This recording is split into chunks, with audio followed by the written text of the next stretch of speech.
Good morning प्यारे बच्चों। आज की अकाउंटेंसी क्लास में आप सबका स्वागत है। जैसा कि आप सभी जानते हैं, थर्ड चैप्टर हम कर रहे हैं जिसका नाम है change in profit sharing ratio. और जो लास्ट टॉपिक बच्चों हम लास्ट क्लास में हमने किया था वो हमारा था accounting treatment of reserves and accumulated profits. हमारे जो हमारे संचय हैं और जो हमारे संचित लाभ हैं उनका हम change in profit sharing ratio के केस में हम क्या करेंगे, कैसे ट्रीटमेंट करेंगे वो हम पढ़ रहे हैं। तो जो हमारा इसमें दो केस हमारे बच्चों हो सकते थे, इसमें एक केस हम पहले ही पढ़ चुके हैं। वो केस ये था कि जब भी पार्टनर्स अपनी अनुपात में परिवर्तन करते हैं लाभ वाली अनुपात में, तो उस समय वो संचय या जो संचित लाभ है हमारे रिजर्व्स और जो हमारे एक्यूमुलेटेड प्रॉफिट्स हैं उनको या तो बांटने का निर्णय ले सकते थे या फिर वो उनको जो कि तो बुक्स में मेंटेन करने का दिखाने का निर्णय ले सकते थे। माने पहला केस जिसमें वो उनको अपने लाभ आने अनुपात में, पुराने लाभ आने अनुपात में अपने कैपिटल अकाउंट्स में बांट लेते थे, ट्रांसफर कर लेते थे, वो टॉपिक हम ऑलरेडी कर चुके हैं। उस केस में पार्टनर बच्चों ये डिसीजन लेते थे कि जो आज तक का हमारा प्रॉफिट्स है, रिजर्व्स है, उनको हम आज तक की रेशो, आज तक की मानी जो हमारी ओल्ड रेशो है उसमें हम डिस्ट्रीब्यूट कर लेंगे, बांट लेंगे। और उसके बाद आज के बाद जब हमने नई रेशो जो हमने बनाई है उसके अकॉर्डिंग हम आज के बाद जो है नेक्स्ट ईयर से हम नए जो है हम संचय बनाने लगेंगे, रिजर्व्स बनाने लगेंगे। और उसके बाद जो भी हमारे एक्यूमुलेटेड प्रॉफिट्स होंगे, रिजर्व्स होंगे, उनको आगे कभी अगर बांटना पड़ेगा तो उसको हमें न्यू रेशो में बांटेंगे। ये हम ऑलरेडी कर चुके हैं। जो आज से एक नया जो है उसमें जो सेकंड केस हमारा है वो हम करने वाले हैं। और वो केस हमारा क्या है, if partners do not want to transfer them into capital account. माने पार्टनर ने जो है ये निर्णय लिया है कि जब तक हमने संचय बना करे हैं, जो हमने बचाए हैं प्रॉफिट्स, संचित लाभ हमारे हैं, उनको हम नहीं बांटेंगे क्योंकि हमारा इतना अमाउंट बार बार इकट्ठा नहीं होता है, तो इसको हम जो करते हुए रखेंगे। लेकिन यहाँ पे एक प्रॉब्लम हमारी अराइज हो जाती है। और वो प्रॉब्लम क्या है बच्चों कि हमारी लाभ हानि अनुपात बदल रहा है। माने पहले जो हमारे रिजर्व थे, हमारे जो एक्यूमुलेटेड प्रॉफिट्स थे, वो ओल्ड रेशो में बटने थे और अब नई रेशो में बटने हैं। इसमें दिक्कत क्या है कि किसी पार्टनर को गेन हो सकता है और किसी को सेक्रीफाइस हो सकता है। तो उसके अकॉर्डिंग हमें क्या करना पड़ेगा, अपने रिजर्व्स और एक्यूमुलेटेड प्रॉफिट्स को एडजस्ट करना पड़ेगा। माने ऐसा कोई साझेदार जिसकी ओल्ड रेशो जो है वो कम थी और नई रेशो उसकी क्या है ज्यादा मिलेगी, तो उसको रिजर्व में ज्यादा पार्ट मिलेगा आगे। तो वो क्या एडजस्ट करता है कि वो जितना भी उसको ज्यादा मिलेगा, जिसको हम गेन बोलेंगे, उस गेन के इक्वल जितना भी पार्ट बनता है वो पार्ट पहले ही अपना ट्रांसफर कर देगा, दे देगा। किसको दे देगा? जिसको फ्यूचर में सेक्रीफाइस होने वाला है, जिसका जो त्याग करने वाला है, जिसको लॉस होने वाला है। तो उनका जो बैलेंस हो जाएगा सिचुएशन, और आगे से जो है उसी रिजर्व्स को ये मेंटेन रख सकते हैं। तो वही हमें यहाँ पे करेंगे। अब इसमें हम क्या करेंगे सबसे पहले, अच्छा इसको मैंने लिखा है आपके एडजस्टमेंट इन गेनिंग और सेक्रीफाइसिंग रेशो, ये भी हम इसको बोल सकते हैं। तो इस केस में सबसे पहले साझेदारों के लाभ प्राप्ति या त्याग अनुपात की गणना की जाती है और फिर रिजर्व्स या प्रॉफिट या लॉस जो भी हमारे हैं उसकी राशि को उस अनुपात में समायोजित किया जाता है, समायोजित माने एडजस्ट किया जाता है। और एंट्री हमारी क्या होती है बच्चों, gaining partners capital account debit और to sacrificing partners capital account. माने ऐसा करने के लिए first of all we have to calculate gaining और सेक्रीफाइसिंग ऑफ पार्टनर्स। माने हमें जानना होता है कि कौन सा पार्टनर जो वो गेन करेगा फ्यूचर में, कौन सा सेक्रीफाइस करेगा। उसके अकॉर्डिंग ही जो भी हमारा ये रिजर्व्स या प्रॉफिट्स है इनका जो है ये निकाला जाता है कि गेन जो पार्टनर कर रहा है उसकी कितनी राशि बनती है इसके अकॉर्डिंग, और सेक्रीफाइस वाले की कितनी राशि बनती है। और उसके बाद फिर हम ये एंट्री करते हैं कि गेन वाले को डेबिट करेंगे अपने गेन वाली राशि से, अमाउंट से, और हम सेक्रीफाइस वाले को क्या करेंगे, क्रेडिट करेंगे। तो अब हम इसको एक एग्जांपल की हेल्प से जो है इसको हम कुछ क्लियर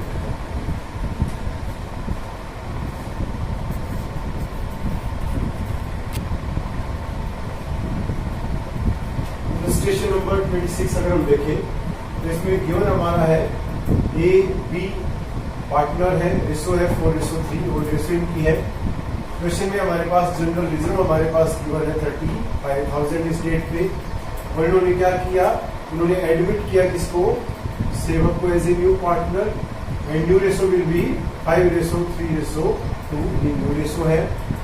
तो हमें क्या करना है, जर्नल एंट्री करनी है केस नंबर 1 में, when partners want to transfer reserves in capitals, और जो केस हम ऑलरेडी कर चुके हैं। और दूसरा हमारा क्या है, when partner don't want to transfer reserves, हमारे इसको एडजस्ट करना चाहते हैं gain and sacrifice। बच्चों जहाँ पे भी ट्रांसफर वर्ड आ जाता है तो वहाँ पे हमारी ओल्ड रेशो होगी, ध्यान रखना आपको। और जहाँ पे एडजस्ट वर्ड हो जाएगा हमारा, वहाँ पे हमारी गेन और सैक्रिफाइस होगा, ठीक है। तो सबसे पहले हम क्या करते हैं, केस नंबर 1 का सॉल्यूशन हम कर लेते हैं, सॉल्यूशन। तो इसमें तो आप पहले ही जानते हैं कि जो रिजर्व्स हमारे हैं वो ओल्ड रेशो में ट्रांसफर हो जाएंगे। रिजर्व्स जो हमारे हैं क्रेडिट की साइड होती है, बांटेंगे तो हम क्या हो जाएंगे, डेबिट हो जाएंगे। तो जनरल रिजर्व अकाउंट डेबिट 35,000, और हम बांट किसमें देंगे, ओल्ड पार्टनर्स में। और ओल्ड कौन कौन है, एज कैपिटल अकाउंट और 2 बीज कैपिटल अकाउंट। ओल्ड रेशो हमारी 4:3 है, तो 4 + 3 7, 7 5 5 4 20 और 5 3 15, ठीक है जी। तो general reserve transferred to a and b's capital account in their old ratio, ये पहले से ही हम करते आएंगे। अब हमारा क्या हो जाएगा बच्चों, केस नंबर 2 हमारा हो जाएगा। अब केस नंबर 2 के लिए first of all we have to calculate gain और सैक्रिफाइस। तो पहला हमारा यही स्टेप रहेगा कि गेन और सैक्रिफाइस हम कैसे निकालेंगे। तो अगर यहाँ पे हम कैलकुलेशन करें, कैलकुलेशन ऑफ गेन या सैक्रिफाइस, तो आप सभी जानते हैं कि फॉर्मूला हम एक ही लगाते हैं, सैक्रिफाइस का फॉर्मूला लगाएंगे ओल्ड माइनस न्यू। अगर हमारा आंसर जो पॉजिटिव आता है तो सैक्रिफाइस होगा, और नेगेटिव आता है तो गेन उसको मान लेंगे। तो सबसे पहले किसका निकालें हम, ए का निकालें, a's share is equal to old, old कितना है 4/7, 4 + 3 माइनस न्यू कितना है जी, ये न्यू है हमारा 5 डिवाइडेड बाई 5 + 3 + 2 माने 10। Then LCM will be 70, 10 4 40 multiply by 7 5 35, 5/70 क्या आ गया इसका, सैक्रिफाइस। अगर हम बी का निकालें, b's share is equal to old 3/7 minus new 3/10, LCM again will be 70, 7 10s are 10, 3s are 30 minus 7 3s are 21. Again answer will be positive, 9/70 again sacrifice. And what about it, sevak is equal to old nil minus माने 0 है, old था ही नहीं कुछ, new 2/10, 2/10 हमारा negative आ रहा है, तो इसलिए 2/10 क्या हो गया इसका, ठीक है जी, क्लियर है आता। यहाँ पे अगर हम चाहें तो ए और बी की सैक्रिफाइसिंग रेशो भी निकाल सकते हैं, जो कि हमारी क्या रहेगी 5:9। अब ये करने के बाद सेकंड जो स्टेप हमारा है वो क्या है, जर्नल एंट्री पास करना, और वो हमने करी थी gaining partners capital account debit to sacrificing partners capital account. और गेन कौन कर रहा है बच्चों, यहाँ पे अकेला सेवक गेन कर रहा है। तो यहाँ पे एंट्री करेंगे सेवक्स कैपिटल अकाउंट डेबिट और 2 एज कैपिटल अकाउंट और 2 बीज कैपिटल अकाउंट। अब अमाउंट लिखने के लिए हम क्या करें, हमारे पास जो अमाउंट है रिजर्व में वो देख लें। यहाँ पे रिजर्व में हमारे पास जो अमाउंट है वो कितना 35,000 है।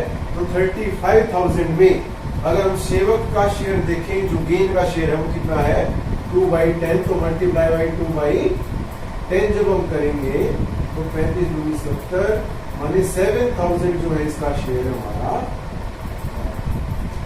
करिए यहाँ। नेक्स्ट अगर हम ए का निकालें, फिर से हम 35,000 टोटल था, ए का कितना है 5/70, 5/70, तो 7 5 जा 35 और 5 5 जा 2500। ऐसे ही अगर हम इसका निकालें, बी का अगर निकालें तो अगेन 35,000 मल्टीप्लाई बाई 9/70, अगेन 7 5 जा 35 and 9 5 जा 45, माने 4,500। तो partners capital accounts are adjusted in gaining and sacrificing this according to their share of reserves। ठीक है, तो इस तरह से हम करेंगे बच्चों। दोबारा देख लीजिए, फर्स्ट केस हम पहले कर चुके थे, उसमें हमने कोई गेन या सेक्रीफाइस निकालना ही नहीं है। जितना भी हमारे पास रिजर्व में पैसा है उसको उन रेशो में हम बांट देंगे, और दूसरे में हम क्या करेंगे, पहले गेन और सेक्रीफाइस निकाल लेंगे, ये हमें पहले से निकालना आता है। उसके बाद वो गेन वाला पार्टनर है वो डेबिट हो जाएगा, टोटल रिजर्व में उसका जितना गेन है उसके अकॉर्डिंग जो शेयर है वो आएगा वो, और जो सेक्रीफाइस वाले हैं वो अपने सेक्रीफाइस शेयर के अकॉर्डिंग हमारे क्रेडिट पे हो जाएंगे। तो इस प्रकार से जो हम इक्वेशन करेंगे, तो हम इसकी नेक्स्ट इलस्ट्रेशन कोड देंगे।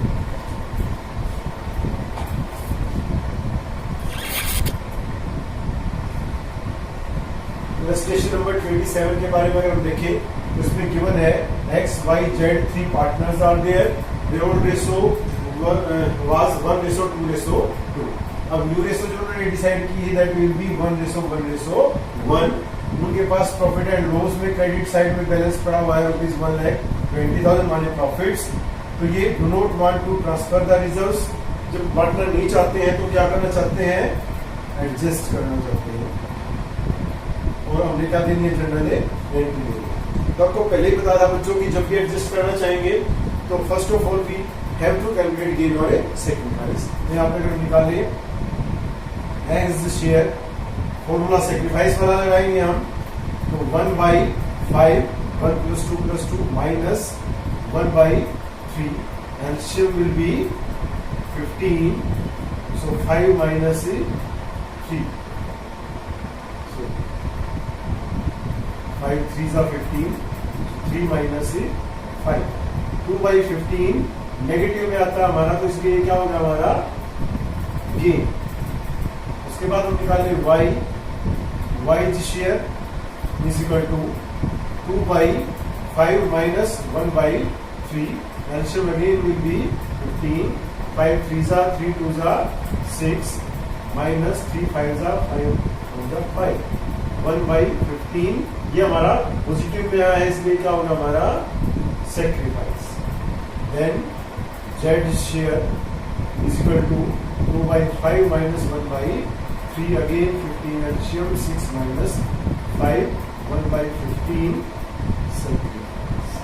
तो यहाँ से हमें पता चल गया कि जो x ने गेन किया है 2/15 से, और y और z ने सेक्रीफाइस किया है 1/15 ईच।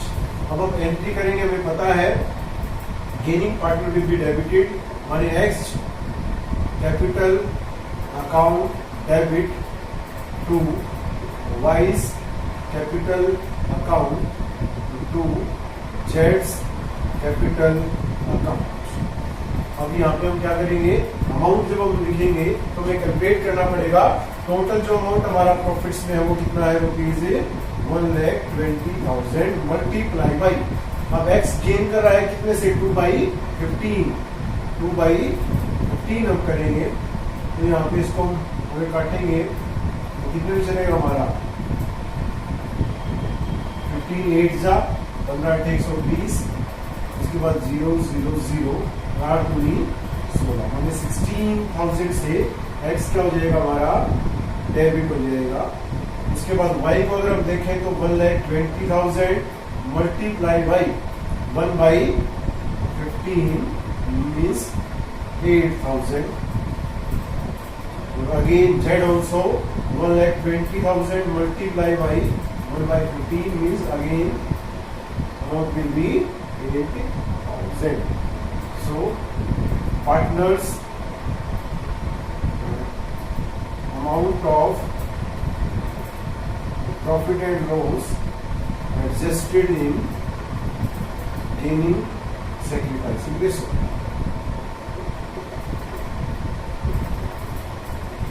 इस तरह से जो है हम एडजस्ट कर सकते हैं। तो कुछ और एग्जांपल जो है इसके हम देखते हैं अभी।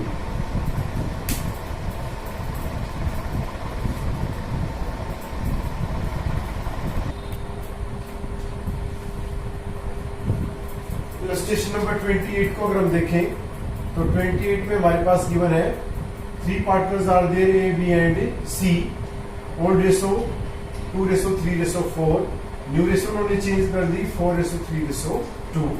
हमारे पास गिवन क्या है, जनरल रिजर्व हमारे पास है 40,000, प्रॉफिट एंड लॉस अकाउंट हमारे पास है 20,000। प्रॉफिट एंड लॉस अकाउंट का अगर ये ना बताएं कि बैलेंस क्या है तो वो ऑलरेडी हमारा जो है बाय डिफॉल्ट क्रेडिट बैलेंस माना जाता है। और एडवर्टीजमेंट सस्पेंस हमारा 15,000। ये एडवर्टीजमेंट सस्पेंस जो है इसका बैलेंस क्या होता है, हमारा डेबिट होता है, हमारी फिक्टिशियस असेट होती है। तो ये हमारे पास दिए गए हैं।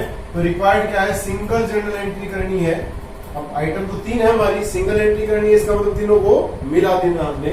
और without affecting their book values, माने बुक वैल्यूज को अफेक्ट नहीं करना है, माने इनको खत्म नहीं करना है, माने बांटना नहीं है। बांटना नहीं तो क्या करना है, एडजस्ट करना है इन देयर गेनिंग और sacrificing ratio. So again first of all we have to calculate gain और sacrifice of A, B and C. तो जब वो कैलकुलेट हम करेंगे बच्चों तो यहाँ पे हम लिखेंगे calculation of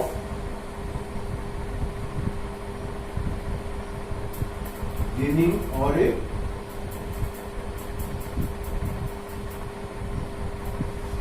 sacrificing ratio.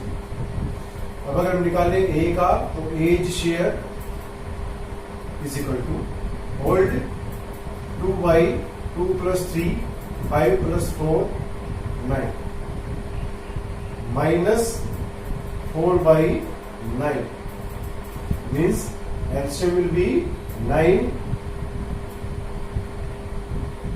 2 minus 4 means -2 माने गेन। नेगेटिव में हमारा आ रहा है इसलिए हमने क्या बोल दिया, इसको गेन बोल दिया, गेन हुआ है इसको। अगर हम बी की बात करें, बीज शेयर इज इक्वल टू 3/9 - 3/9 माने नो गेन और नो सैक्रिफाइस, ना कोई गेन हुआ और ना सैक्रिफाइस हुआ। अगर हम सी की बात करें, C's share is equal to 4/9 - 2/9 means 2/9 इस बार प्लस का है तो ये क्या आ गया, सैक्रिफाइस। ठीक है। अब ये आने के बाद जनरल एंट्री हम ऑलरेडी जानते हैं, गेन वाला डेबिट होता है। Entry will be as capital account debit और 2 डी को हम लिखेंगे नहीं क्योंकि इसको ना गेन हुआ ना सैक्रिफाइस, तो 2 सीज कैपिटल अकाउंट। अब अमाउंट लिखने के लिए हमें कैलकुलेट करना पड़ेगा, और जब एक से ज्यादा आइटम हमारे पास बच्चों दे रखी हो तो हमें नेट इफेक्ट कैलकुलेट करना पड़ेगा। माने कैलकुलेशन ऑफ नेट इफेक्ट। अब यहाँ पे देखिए हमारे पास क्या है, जनरल रिजर्व हमारे पास है, क्रेडिट साइड होती है इसकी 40,000, प्रॉफिट एंड लॉस इसकी भी क्रेडिट होती है, नहीं दे रखी 20,000, और एडवर्टीजमेंट सस्पेंस की हमारी क्या है, डेबिट पे के साथ तो ये रह नहीं सकता, तो इनसे अलग करना पड़ेगा। पहले हम इनका टोटल करेंगे तो ये होगा हमारा 60,000, और इसमें से माइनस करेंगे हम डेबिट वाला 15,000 तो 45,000 हमारा क्या आएगा, नेट इफेक्ट। तो इस प्रकार से अगर कई आइटम दे रखी है तो उनका नेट इफेक्ट हम निकाल सकते हैं। क्रेडिट वाली अलग ले लेंगे, डेबिट वाली अलग ले लेंगे। तो क्रेडिट वाली अगर ज्यादा है तो हमारा पॉजिटिव में आएगा, और डेबिट वाली ज्यादा है तो हमारा नेगेटिव में। अब यहाँ पे अगर हम निकाल लें इनका शेयर तो 45,000 हमारा नेट इफेक्ट आया बच्चों। 45,000 में ए ने गेन किया है, और कितना गेन किया है? 2/9। 9 5 जा 45 और 5 2 जा 10, मीन्स 10,000 से ए को डेबिट कर देंगे, ए के अकाउंट से निकालेंगे 10,000, और वही 10,000 जो हम क्या करेंगे, मल्टीप्लाई बाई 2/9 जो सेक्रीफाइस किया है, अगेन 10,000, तो वही 10,000 हम क्या करेंगे, सी के कैपिटल अकाउंट में डाल देंगे। Adjustment for reserve, profit and loss and advertisement adjustment हमने कर, ठीक है। तो इसका एक लास्ट एग्जांपल और हम देखेंगे।